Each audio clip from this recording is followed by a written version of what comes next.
Chapter 8. Reaching out to our fourth refuge. While no substantive progress was made with China, the facts on the ground in Tibet were now beginning to change in a worrying direction.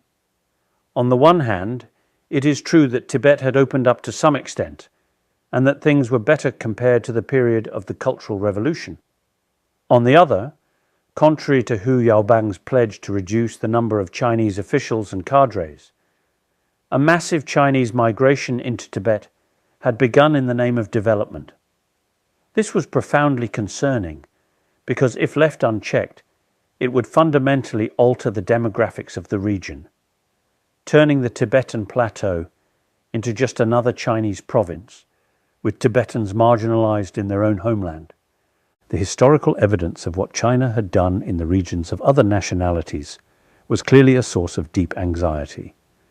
From a socio-cultural point of view, this influx of Chinese in Tibet could signal the beginning of a process that had the potential to change the very character of places dear to us Tibetans, including especially the holy city of Lhasa. At the same time, politically speaking, the picture coming out of Tibet was getting confusing, to say the least. Under the party leadership of Wu Jinghua in Tibet, there seemed to be a newly liberal policy toward religious practice, exemplified, for example, by the permission given for the revival of the Great Prayer Festival in Lhasa in February 1986, for the first time since 1967. Yet from the senior Beijing leadership side, there seemed to be nothing but intransigence. We needed to reassess our strategy. We made the decision to make our proposals more systematic and present them at international forums. Our discussions with Beijing left us no choice but to use some international stage to make our proposals.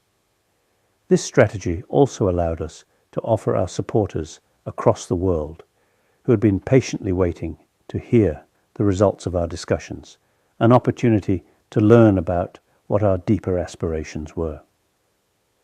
I often describe the international community as our fourth refuge, in addition to the traditional Buddhist refuge of the three jewels, the Buddha, Dharma, and Sangha community.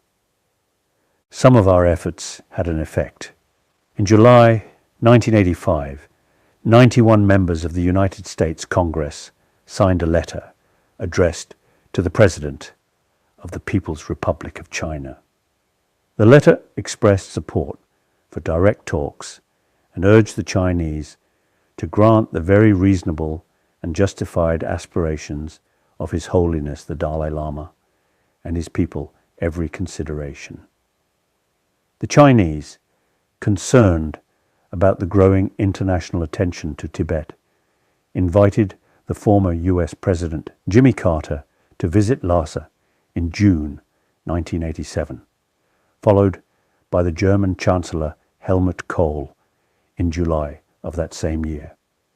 In June 1987, the House of Representatives in the United States adopted a bill condemning human rights abuses in Tibet and urged China to establish a constructive dialogue.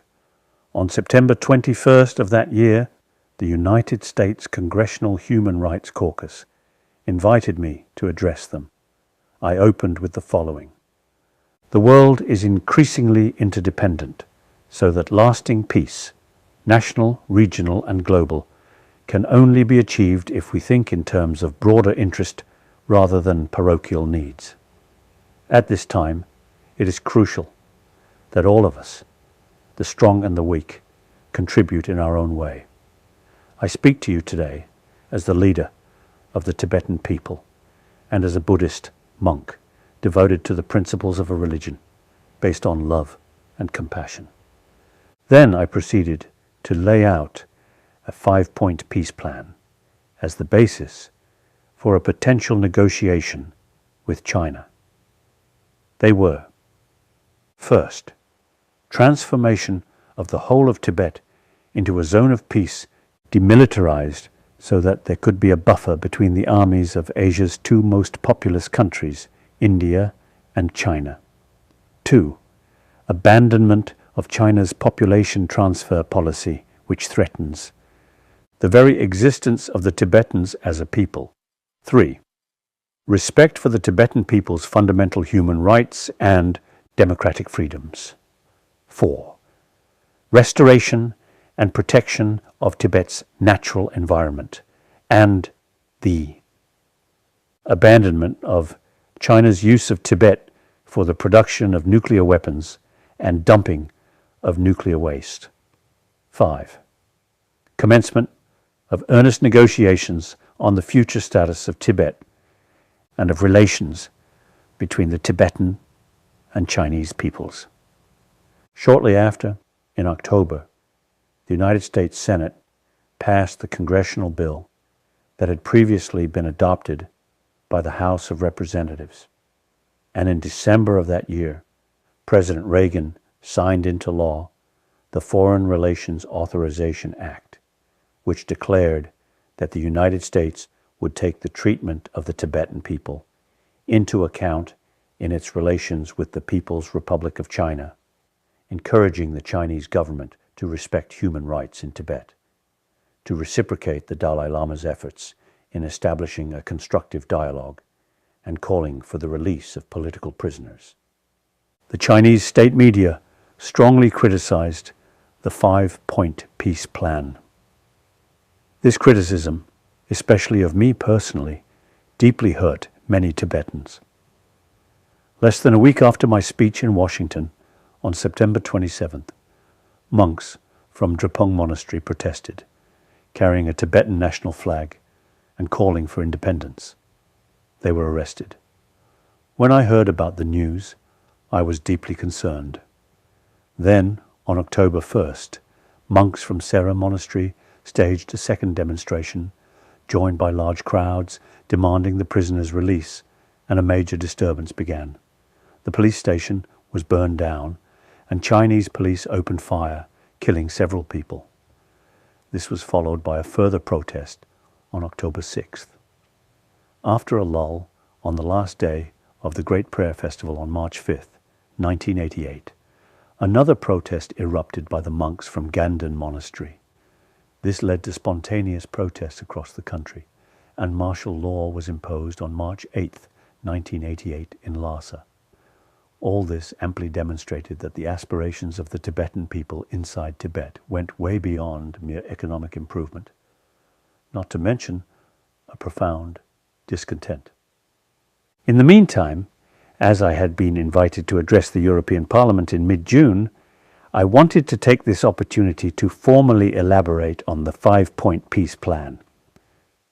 To prepare, I convened a special meeting in Dharamsala to discuss the key points of what I was planning to present in Strasbourg for 3 days, June 6th to 9th, presided by my Kashag Aunt's cabinet and attended by the members of the Assembly of Tibetan People's Deputies, public servants, NGOs, selected newly arrived Tibetans, as well as special invitees and others representing Tibetan communities in diaspora. I discussed at length the key points of my proposal. Following this in-depth discussion, as well as debates, the participants of this special meeting unanimously endorsed the proposal. On June 15th, 1988, I addressed the European Parliament in Strasbourg, including these key additional points. The whole of Tibet, known as Cholka Sum, Utsang, Kham, and Amdo, should become a self-governing democratic political entity founded on law by agreement of the people for the common good and the protection of themselves and their environment, in association with the People's Republic of China. The government of the People's Republic of China could remain responsible for Tibet's foreign policy. The government of Tibet should, however, develop and maintain relations through its own Foreign Affairs Bureau in the field of commerce, education, culture, religion, tourism, science, sports, and other non-political activities. Tibet should join international organizations concerned with such activities. The government of Tibet should be founded on a constitution or basic law The basic law should provide for a democratic system of government entrusted with the task of ensuring economic equality, social justice, and protection of the environment. This means that the government of Tibet will have the rights to decide on all affairs relating to Tibet and the Tibetans. We were effectively stating that we were not going to seek independence. We were expressing our willingness to remain part of the People's Republic of China, but only with a guarantee of genuine autonomy. This position I later came to call the middle way approach, a middle way between independence and the present reality that was threatening the survival of the Tibetan people and culture. In essence, what I was offering to Beijing leadership was this. Since, with the invasion of 1950 and the subsequent signing of the 17-point agreement, Communist China had chosen to force Tibet into a union with the People's Republic of China, I was proposing that we work together with sincerity and dedication on both sides to make this union truly viable. I was trying to find a way for both sides to make the Tibetans feel truly at home within the family of the People's Republic of China. I was not seeking to turn back the historical clock somehow. I was looking to the future based on a hard-nosed awareness of the present reality of Tibet, forcibly occupied by China. At the same time, I was seriously taking into account Beijing's key concern, namely territorial integrity and stability. My proposal was aimed at mutual benefit and seeking a mutually agreeable solution. Sadly, Beijing chose not to appreciate the historic significance of what we were offering. I do not think this is due to their failure to grasp what was being offered. My own sense is that it is simply due to the lack of political will on the part of the Chinese leadership to seriously address the issue of Tibet. I still remain convinced that given political will and vision on the part of the Chinese leadership, it would not be that difficult for China to satisfy the needs of the Tibetans. I admitted that when I first presented it, many Tibetans, both inside Tibet and in exile, would be disappointed by the moderate stance the Strasbourg proposal represented. But I insisted that the thoughts outlined in my Strasbourg speech represented the most realistic means by which to re-establish Tibet's separate identity and restore the fundamental rights of the Tibetan people while accommodating China's own interests.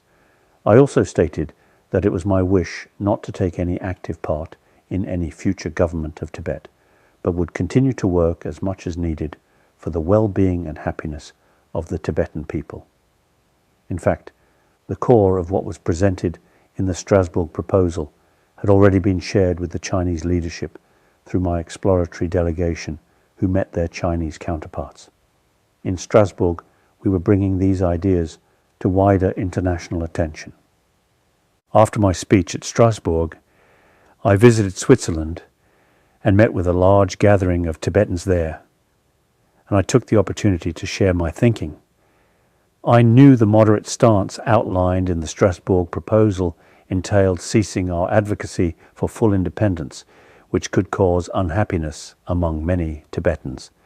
I stressed at this gathering of Tibetans that the essence of what we aspired to, the ability to protect our language, culture, religion, and our identity as a people, could be achieved within the framework of the People's Republic of China.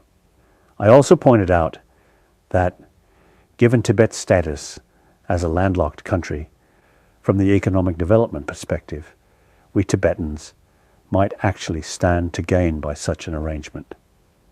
I also stated that, in the end, it is the Tibetan people who will have to decide their own destiny. While I understand people's emotional attachment to ideas of sovereignty and independence, personally, I have always been more of a pragmatist. I am a huge admirer of the ideals behind the European Union. Today, nations like France and Germany, which traditionally saw each other as enemies, join together and cede part of their cherished sovereignty to a collective European body, so that the citizens within the individual countries have a greater chance of flourishing. It is a historical fact that sometimes, due to geopolitical conditions, what were previously independent nations come together to form a composite entity. Yet at other times, again because of changed political situations, some nations newly obtain their freedom, such as Timor-Leste.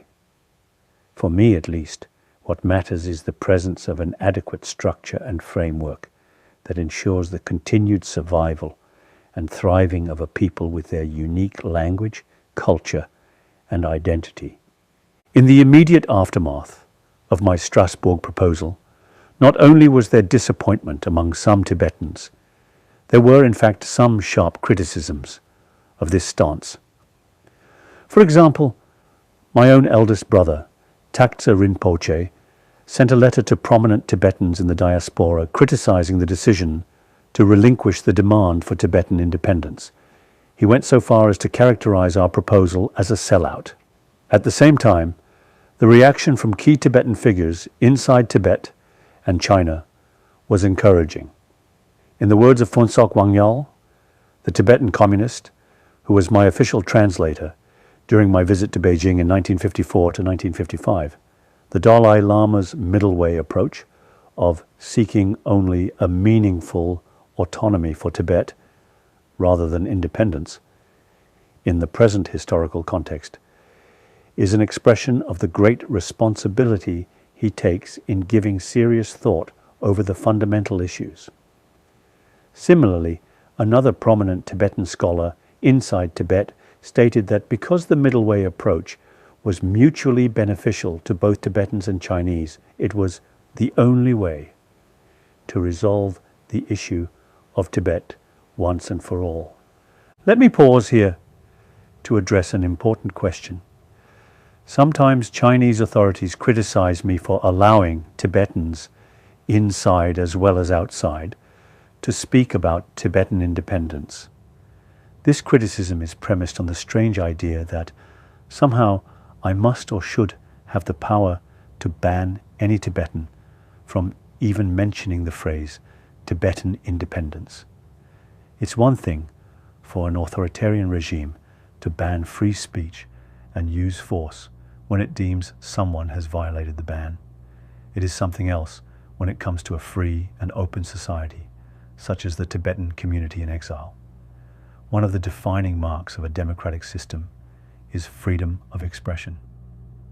Even though I disagree with those Tibetans who argue that advocating for Tibetan independence is the best way forward for our freedom struggle, I have the greatest respect for these people. The Tibetan Youth Congress, for example, has as part of its mission to struggle for the total independence of Tibet. My own aim, however, has been to ensure that the formal leadership of the Tibetan movement, as well as the majority of Tibetans living in the free world, are convinced of the correctness of our middle way approach, seeking a genuine autonomy rather than separation from the People's Republic of China. Despite my explicit public announcement that we were not seeking independence, when the Chinese embassy in New Delhi issued a formal response on September 23, 1988, they stated, "The new proposal put forward by the Dalai Lama in Strasbourg cannot be considered as the basis for talks with the central government because it has not at all relinquished the concept of the independence of Tibet." Nonetheless, Beijing did accept our suggestion to engage in a series of talks to start in Geneva in January 1989. In the end, though, Chinese officials put forward a number of pretexts for not starting the talks. One of the reasons, it seemed, was they were upset that we had made public the composition of our team, as well as the venue of the talks. We had even proposed that a pre-meeting be held in Hong Kong in April to resolve any issues and concerns they may have had in mind, but to no avail. It is possible that further demonstrations in Lhasa in December 1988, in commemoration of International Human Rights Day, might have been another reason why the meeting did not take place. On January 28th, 1989, the Panchen Lama died suddenly at his monastic base of Tashi Lunpo. We mourned his death with a heavy heart, recognizing that we had lost a heroic Tibetan leader who had suffered much on behalf of his people. While he was alive, I felt that his efforts inside Tibet, especially on the front of the protection of Tibetan language, culture, and identity, and my own efforts to be a free spokesperson for the Tibetans in the outside world, really complemented each other well. So his sudden death deeply saddened me, with the acute awareness that I had lost a truly powerful and courageous ally on the ground inside Tibet. We held memorial prayers for the Panchen Lama at the Thekchen Chuling Temple in Dharamsala, and similar religious ceremonies in many monasteries, including especially at Tashi Lunpo, the Panchen Lama's traditional monastery re-established in southern India. As is the custom, I composed a prayer for his quick return, Nyurajon Soldeb, consisting of 9 verses which contained the following lines. Even under a canopy of dense clouds of constant threat, with no control and freedom at all, you shouldered the great burden of Buddha's doctrine and being's welfare. Alas, sad indeed is your sudden departure into peace. In accord with your aspiration cultivated for so long, may the new moon of your unmistaken reincarnation shine from the eastern snowy peaks of the good fortune of the people of the land of snows. May we soon find the joy to cherish this resplendent new moon. The Buddhist Association of China, obviously acting with full knowledge of the government, invited me to participate in his memorial service. We took this invitation with great seriousness. However, Beijing had just cancelled the planned Geneva talks. The relatively moderate party leader in Tibet, Wu Jinghua, had been dismissed at the end of 1988, and the invitation was only to Beijing rather than to Tibet. There was no clarity on whether I would be able to meet any of the senior Chinese leaders or any important Tibetan figures. With much uncertainty and no adequate time to evaluate carefully the implications, in the end we made the decision that I would not go. Afterward, events rapidly went out of control. On March 5th, 1989, in the run-up to the anniversary of March 10th, the largest demonstration against the communist Chinese rule since the Lhasa uprising of 1959 broke out. For 3 days, the Chinese police cracked down viciously on the Tibetan people, leaving several hundred dead. On March 8th, the Chinese imposed martial law in Lhasa. The issue of Tibet was now being raised also in the parliaments of many European countries, with the first international hearing on human rights abuses in Tibet organized in Germany in that same year. On April 15th of that year, Hu Yaobang, who had been dismissed from the party leadership in 1987, died. A series of student-led protests began from that day, continuing to June 4th in Tiananmen Square in Beijing. The students called for greater accountability, democracy, freedom of the press, and freedom of speech. At their height, more than 1 million people assembled, constituting the most significant challenge to the Chinese Communist Party since it rose to power. Like the rest of the world, I was transfixed by these events, following them with a mixture of admiration, anxiety, and hope. On May 14th, I stated, "I am watching with great interest the current movement in China for democracy and freedom. The Chinese people, particularly the youth and the intellectuals, are trying to convey their real feelings. I support their movements and admire their courage. These developments will benefit China." It seems that at least a section of the leadership of China is trying to adopt a more positive approach to these developments, in spite of tremendous pressure from within the system. I urge upon the Chinese leadership to have the courage to accept the reality and comprehend the aspirations of their people. On May 20th, martial law was declared in Beijing, and some 300,000 troops mobilized in the city. As tension was building and the dramatic events were unfolding across the world's televisions, I felt that I must express my solidarity with the protesting students and their aspirations.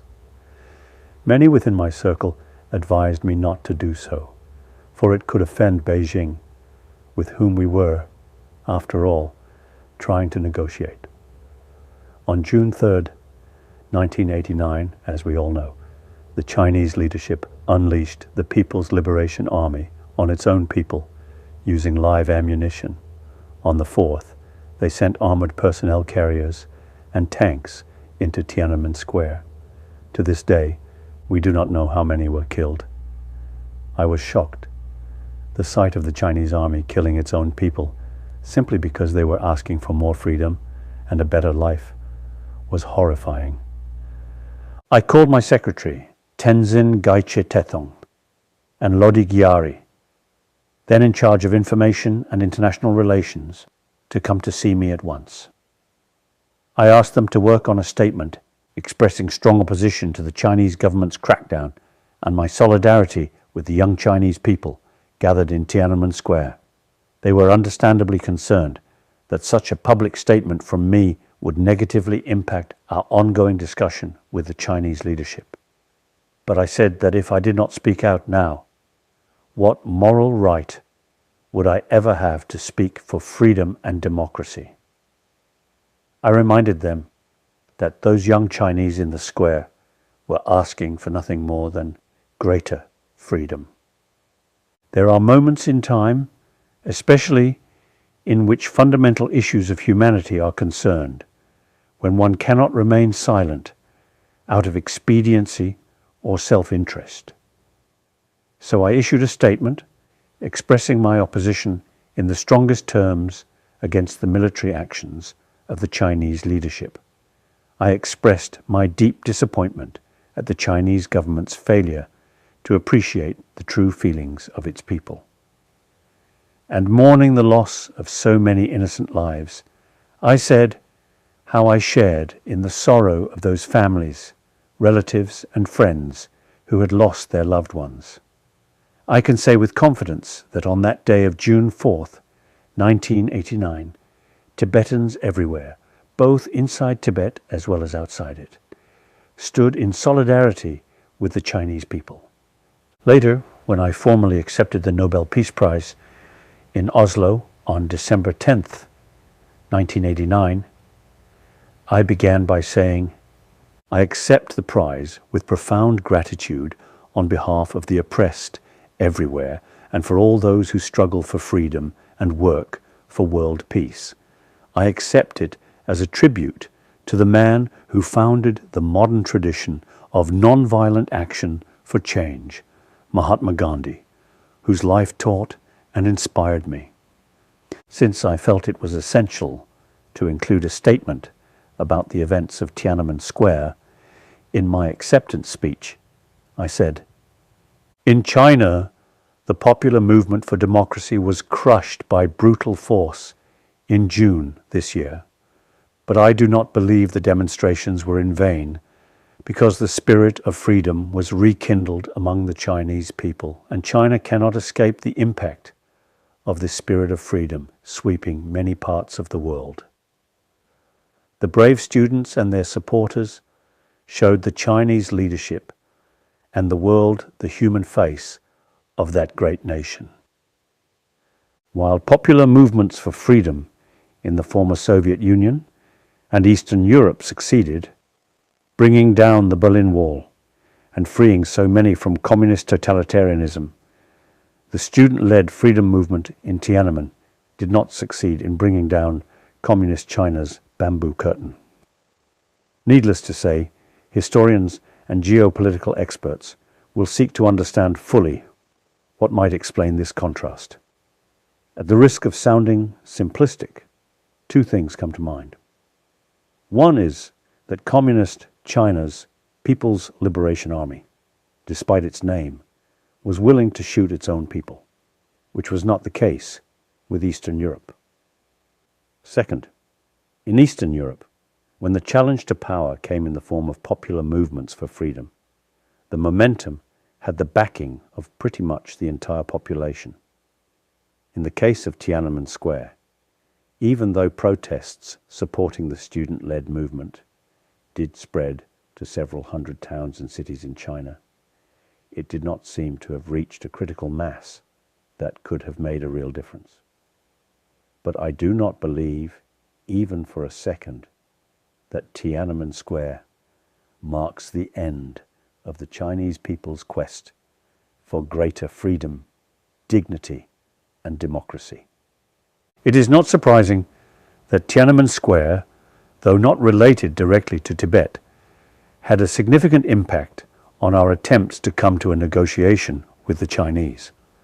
The process that had begun in 1979 with Deng Xiaoping's statement to my brother Gyalo Thondup that apart from independence, everything could be discussed, had come to an end. Deng's leadership, which had promised so much, in the end proved capable of as much brutality as that of Mao's. Martial law was imposed in Lhasa on March 8, 1989, and was only lifted on May 1st of the following year.